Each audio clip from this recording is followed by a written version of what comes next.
Welcome back to DP sir English classes. Dear students, आज से मैं बेसिक ग्रामर की स्पेशल क्लासेस चला रहा हूं। खासकर ये वीडियो महत्वपूर्ण उन विद्यार्थियों के लिए होने वाली है जो थोड़ा सा इंग्लिश में कमज़ोर हैं या वीक हैं, ग्रामर समझ में नहीं आती है या लिख नहीं पाते हैं, बोल नहीं पाते हैं। छोटी छोटी चीज़ों में उनको बहुत सी प्रॉब्लम होती है, समस्याएं होती हैं। तो उन्हीं के संदर्भ में मैं ये वीडियो बना रहा हूँ। और ये video class 9th, class 10th, class 11th, class 12th और उन सभी विद्यार्थियों के लिए इम्पोर्टेंट है जो कंपटीशन की तैयारी कर रहे हैं, जिनका बेस कमज़ोर है, जिनका आधार वीक है, जो समझते हैं कि इंग्लिश मैं समझ नहीं पाऊँगा, कर नहीं पाऊँगा, लिख नहीं पाऊँगा, बोल नहीं पाऊँगा, तमाम चीज़ें। इनकी उनके लिए इंग्लिश बहुत पहाड़ लगता है, ग्रामर। तो उन्हीं के समस्याओं को देखते हुए आज से मैं यह क्लास स्टार्ट कर रहा हूँ, basic grammar for all level classes part 1।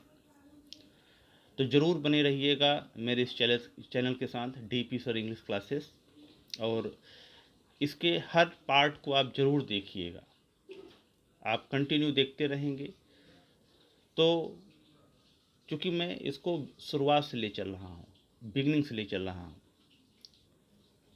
और कंटिन्यू आप देखेंगे तो आपकी जो छोटी मोटी समस्याएं हैं, बेसिक प्रॉब्लम्स हैं इंग्लिश ग्रामर से संबंधित, वो सभी दूर हो जाएंगी। तो चलिए ज़्यादा समय वेस्ट न करते हुए स्टार्ट करते हैं वीडियो। आज फर्स्ट पार्ट मैं अपलोड कर रहा हूँ, basic grammar for all level classes, यानी कि ये सभी लेवल के जो विद्यार्थी हैं उनके लिए महत्वपूर्ण होने वाली है ये। तो शुरुआत हम करते हैं, ग्रामर की शुरुआत हम करते हैं लेटर से। लेटर शब्द आप जानते हैं कि लेटर का दो अर्थ होता है। एक तो लेटर माने होता है पत्र, और दूसरा लेटर का अर्थ होता है अक्षर, यानी कि ग्रामर का जहाँ से बिगनिंग होता है, शुरुआती ग्रामर का जहाँ से बिगनिंग होता है, वो बेसिकली लेटर से होता है। तो लेटर का अर्थ तात्पर्य होता है अक्षर। अब अक्षर की हम परिभाषा बता देते हैं। परिभाषा आपके सामने लिखा हुआ है, the smallest unit of a word is called a letter. अर्थात कि किसी शब्द की सबसे छोटी इकाई को हम अक्षर कहते हैं। कोई सा भी शब्द है, जैसे कि हमने ले लिया काऊ, और काऊ एक वर्ड है हमारा, तो काऊ में सबसे छोटी इकाई क्या हो सकती है? या तो सी हो सकती है, या ओ हो सकती है, या डब्लू हो सकती है। तो यहाँ पर सी एक लेटर है, ओ एक लेटर है, डब्लू एक लेटर है। तो कहने का तात्पर्य हुआ, किसी शब्द की सबसे छोटी इकाई को हम अक्षर कहते हैं। एग्जाम्पल के तौर पर हमने लिखा हुआ है, जैसे ए हुआ, बी हुआ, सी, एन, एस, टी, एल, के, जी, जेड एट्सेट्रा। यानी कि 26 अक्षर, जो 26 लेटर्स होते हैं अल्फ़ाबेट में, उनमें सभी यूनिट्स को हम लेटर्स बोलते हैं, यानी कि हम उनको अक्षर बोलते हैं। तो आशा है कि आपको यह पॉइंट समझ में आ गया होगा कि लेटर का हिंदी तात्पर्य अक्षर होता है। इसकी डिफिनेशन है कि the smallest unit of a word is called a letter. किसी शब्द की सबसे छोटी इकाई को हम अक्षर कहते हैं। एग्जाम्पल के तौर पर जितने भी अल्फ़ाबेट में हमारे यूनिट्स होते हैं, उन सभी को हम अक्षर कहते हैं। आशा है आपको लेटर समझ में आया होगा। अब हम बढ़ते हैं कुछ दूसरे पॉइंट पर।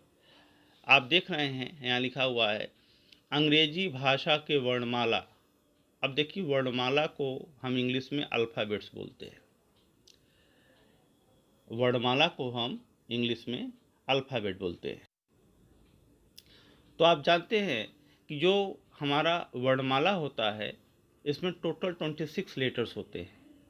बिगनिंग में आप पढ़े होंगे कि अल्फ़ाबेट में टोटल 26 लेटर्स होते हैं, यानी अक्षर होते हैं। अब इन 26 लेटर्स को 5 भागों में बांटा गया, 2 भागों में बांटा गया है, वॉवेल्स और कॉन्सोनेंट। अब देखिए वॉवेल, वॉवेल हमारे कितने होते हैं? 5 होते हैं। फिर से समझ लीजिए, ये जो हमारे 26 लेटर्स होते हैं अल्फ़ाबेट में, इनको 2 भागों में पार्ट किया गया है। पहला होता है वॉवेल और दूसरा होता है कॉन्सोनेंट। यानी कि वॉवेल जो होता है उसको हम हिंदी में कहते हैं स्वर, और वावेल हमारे 5 होते हैं। कौन कौन? ए, ई, आई, ओ, यू। ये 5 हमारे वावेल होते हैं। इसे लर्न कर लीजिएगा। ए, ई, आई, ओ, यू, ये 5 हमारे वावेल होते हैं, जिसे हिंदी में हम स्वर कहते हैं। अब 26 में से 5 निकाल दीजिए तो कितना बचेगा? 21, 21। तो ये 21 हमारे क्या कहलाते हैं? कॉन्सोनेंट कहलाते हैं। बचे हुए जो हमारे 21 लेटर्स हैं, इन 5 को हटा करके हमारे क्या कहलाते हैं? कॉन्सोनेंट, यानी कि व्यंजन कहलाते हैं। अब आगे देखिएगा, नेक्स्ट है कि स्वर यानी वॉवेल्स और व्यंजन यानी कॉन्सोनेंट दोनों ही मिलकर शब्द की रचना करते हैं। यानी कि जो वॉवेल्स और कॉन्सोनेंट जब कंबाइन होते हैं और एक प्रॉपर ऑर्डर में होते हैं तो उनसे शब्द की रचना होती है। जैसे एग्जाम्पल के तौर पर हम लिया हुआ है, जैसे टेबल है, chair, pen, house, book, boy, tree, etcetera. अब यहाँ पे देखिए टेबल को हम लेते हैं तो टेबल में टी हमारा क्या है? कॉन्सोनेंट है। ए हमारा क्या है? वॉवेल है। बी हमारा क्या है? कॉन्सोनेंट है। एल क्या है? हमारा कॉन्सोनेंट है। ई क्या है? हमारा वॉवेल है।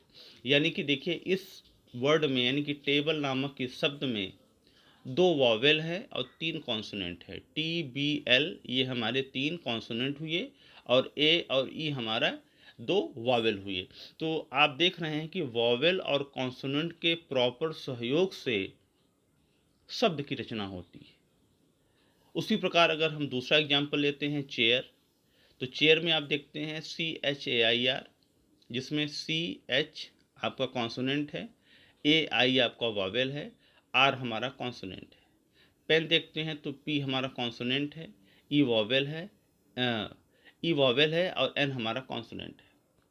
तो कहने का मतलब ये हुआ कि जितने भी शब्द यहाँ पर हमने लिखे हुए हैं, ये सभी के सभी वॉवेल और कॉन्सोनेंट के सहयोग से बने हुए हैं।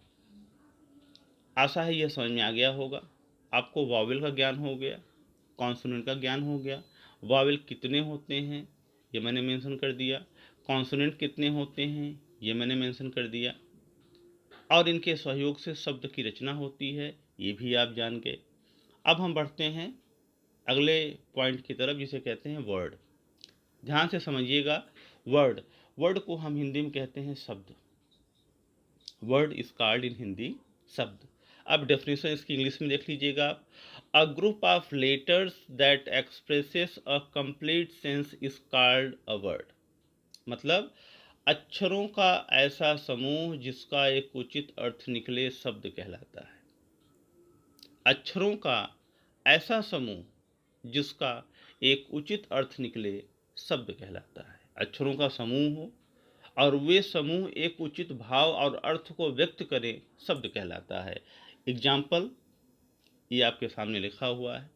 एग्जाम्पल में देखिए, जैसे cow, dog, apple, ship, banana, orange, chair, table, pen, etcetera. आप देख रहे हैं काऊ, काऊ में C है, O है और W है। तो COW, इसमें कितने लेटर हैं? 3 लेटर हैं और तीनों लेटर्स को एक क्रम में रखा गया है, एक प्रॉपर ऑर्डर में रखा है। जैसे कि हम लिख दें अगर OWC, तो ये भी अक्षरों का समूह है लेकिन इसका कोई अर्थ नहीं निकल रहा है, अतः इसे हम शब्द नहीं कहेंगे। लेकिन COW यहाँ पर एक उचित अर्थ, एक उचित रूप में लिखा हुआ है, सारे लेटर्स एक प्रॉपर ऑर्डर में हैं और इसका एक उचित अर्थ निकल रहा है, इसलिए हम इसे वर्ड कहेंगे। एक एग्जाम्पल और लेते हैं, जैसे एप्पल हुआ हमारा, तो APPLE, एप्पल का मतलब सेब।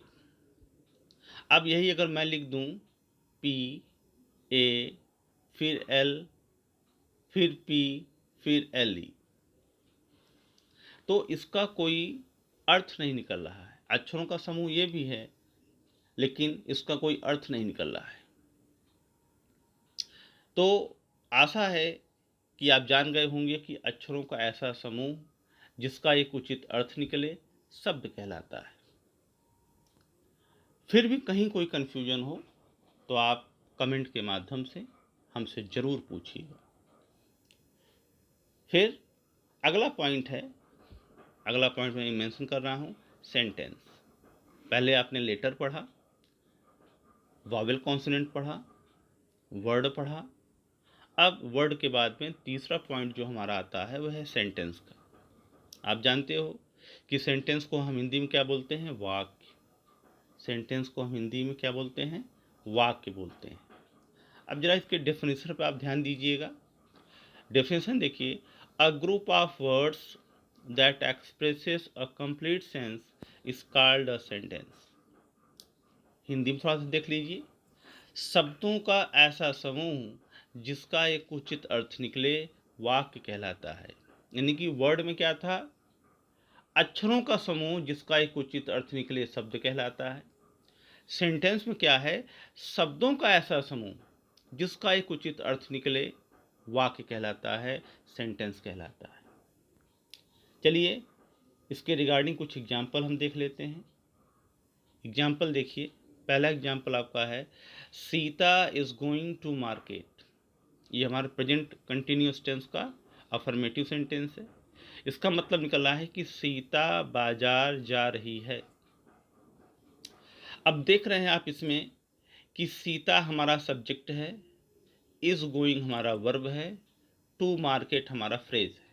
यानी कि जब हम इंग्लिश ट्रांसलेशन करते हैं तो पहले सब्जेक्ट लिखते हैं, फिर वर्ब लिखते हैं, फिर ऑब्जेक्ट लिखते हैं, फिर फ्रेज लिखते हैं, फिर अदर्स लिखते हैं। तो इस क्रम में कर्ता क्रिया कर्म के रूप में हम किसी सेंटेंस की रचना करते हैं, उसका कंस्ट्रक्शन करते हैं। तो यहाँ पर सब कुछ अपने प्रॉपर ऑर्डर में रखा गया है। पहले सब्जेक्ट रखा गया है, फिर हेल्पिंग वर्ब है, फिर फाइनाइट वर्ब है, फिर टू मार्केट, ये हमारा फ्रेज है। अगर मैं इसको ऐसे लिख दूं कि पहले गोइंग में लिख दूं, फिर सीता लिख दूं, फिर टू लिख दूं, फिर मार्केट लिख दूं, यानी कि सभी शब्दों को मैं डिसऑर्डर कर दूं, तो वो भी हमारा शब्दों का समूह होगा, लेकिन सेंटेंस नहीं कहलाएगा। क्यों नहीं कहलाएगा? क्योंकि उसका कोई अर्थ नहीं निकलेगा। अर्थात कि मैं पहले गोइंग लिख दूं, फिर टू लिख दूं, फिर सीता लिख दूं, फिर इज लिख दूं और फिर मार्केट लिख दूं, तो वो भी शब्दों का समूह तो होगा, लेकिन सेंटेंस नहीं कहलाएगा, वाक्य नहीं कहलाएगा। क्यों? क्योंकि उसका कोई अर्थ नहीं निकलेगा। बट डेफिनेशन कहती है कि शब्दों का ऐसा समूह, शब्दों का समूह हो लेकिन उसका एक उचित अर्थ निकले, प्रॉपर सेंस निकले, तो वो क्या कहलाता है? वाक्य कहलाता है। मतलब a group of words that expresses a complete sense is called a sentence. शब्दों का समूह हो प्लस उसका एक उचित अर्थ निकले, उसी को हम सेंटेंस यानी वाक्य कहेंगे। उसी प्रकार देखिए, जैसे कि दूसरा एग्जाम्पल है, players were playing a cricket match. यहाँ देखिए, आप देख रहे हैं कि प्लेयर्स क्या है? आपका सब्जेक्ट है। वर प्लेइंग क्या हो गया हमारा? ये वर्ब है। वर्ब जिसमें सहायक क्रिया है, हेल्पिंग वर्ब। प्लेइंग हमारा क्या है? फाइनाइट वर्ब यानी कि मेन वर्ब है। और उसके बाद में अ क्रिकेट मैच, ये हमारा क्या है? ऑब्जेक्ट है, यानी कर्म है हमारा। तो पहले सब्जेक्ट रखा गया, फिर वर्ब रखा गया, फिर ऑब्जेक्ट रखा गया, यानी कि इंग्लिश ग्रामर के रूल को फॉलो किया गया। एक क्रम में सभी शब्दों को पुटअप किया गया, रखा गया, जिससे कि उनका एक उचित अर्थ निकल रहा है, इसलिए इन्हें हम वाक्य कहेंगे। अगर हम इनको डिसऑर्डर कर दें, प्लेइंग कर दें, फिर वर्क कर दें, फिर ए कर दें, फिर प्लेयर्स कर दें, फिर मैच कर दें, तो शब्दों का वो समूह होगा, बट वो सेंटेंस नहीं कहलाएगा। क्यों? क्योंकि उनका कोई अर्थ ही नहीं निकलेगा। आशा है आपको यह बात तो समझ में आ ही गई होगी कि शब्दों का समूह हो, शब्दों का, जैसे कि इसमें 1 2 3 4 5, इसमें 5 वर्ड्स हैं। जैसे कि हम पहला सेंटेंस लेते हैं 1 2 3 4 5, इसमें 5 वर्ड्स हैं। तो पांचों शब्द जो हैं समूह में हैं, लेकिन एक उचित क्रम में रखे गए हैं। इस वजह से ये सेंटेंस हुआ, वाक्य कहलाएगा, क्योंकि इसका एक अर्थ निकल रहा है। फिर we shall buy green vegetables in the market, हम बाजार में हरी सब्जियां खरीदेंगे। ये फ्यूचर इंडेफिनिट टेंस का हमारा अफर्मेटिव सेंटेंस है, जिसमें देखिए वी सब्जेक्ट है, शैल बाई वर्ब है, ग्रीन वेजिटेबल्स ऑब्जेक्ट है और इन द मार्केट हमारा फ्रेज है। तो यहाँ पे सब्जेक्ट हुआ, वर्ब हुआ, ऑब्जेक्ट हुआ और फ्रेज, सब के सब एक क्रम में रखे गए हैं, जिस वजह से ये हमारा सेंटेंस हुआ। अगर इन्हीं शब्दों को हम डिसऑर्डर कर देंगे तो ये वाक्य नहीं कहलाएगा। लास्ट है Ram reads a book in the class. देखिए राम सब्जेक्ट है, रीड्स वर्ब है, अ बुक ऑब्जेक्ट है और इन द क्लास हमारा क्या है, फ्रेज है। तो इसमें जितने भी शब्द हैं, ठीक है ना, इसमें जितने भी शब्द हैं सभी के सभी शब्द एक उचित क्रम में रखे गए हैं और इनका एक उचित अर्थ निकल रहा है, जिस वजह से इन्हें हम क्या कहेंगे, सेंटेंस कहेंगे। आशा है आपको सेंटेंस की डेफिनेशन अच्छी तरीके से समझ में आई होगी। फिर भी कहीं कोई कन्फ्यूजन होगा तो अवश्य ही आप कमेंट के माध्यम से या फ़ोन के माध्यम से पूछिएगा। तो यहाँ तक देखिए आप सेंटेंस तक समझ गए। अब हम काइंड्स ऑफ सेंटेंस पे बढ़ते हैं। काइंड्स ऑफ सेंटेंस देखिए आप, काइंड्स ऑफ सेंटेंस,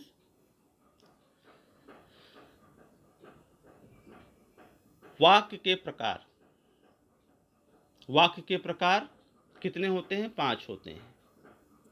अगर कोई पूछे कि वाक्य कितने प्रकार का होता है तो सिंपली आपको बोल देना है कि ए सेंटेंस हैज़ 5 पार्ट्स, कि एक वाक्य के 5 भाग होते हैं।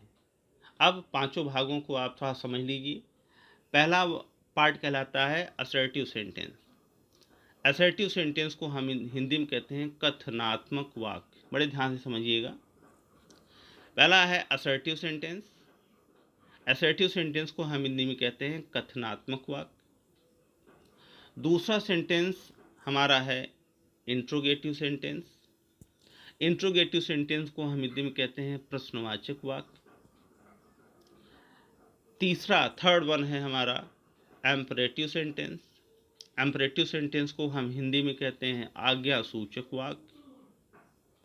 और चौथा है हमारा ऑप्टेटिव सेंटेंस। ऑप्टेटिव सेंटेंस को हम हिंदी में कहते हैं इच्छा बोधक वाक्य।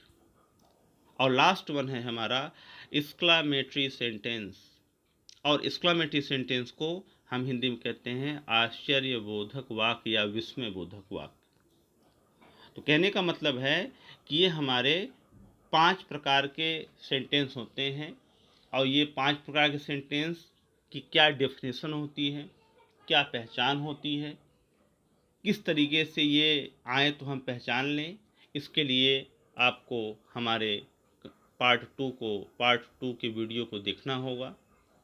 सारी जानकारी, सारी इन्फॉर्मेशन आगे के क्रम में हम पार्ट 2 में आपको बतलाएंगे। तो बने रहिए मेरे इस चैनल के साथ, डीपी सर इंग्लिश क्लासेस के साथ, और शीघ्र ही हम पार्ट 2 अपलोड करेंगे और इसके आगे के पॉइंट को हम आप लोगों को एक्सप्लेन करेंगे। Thank you.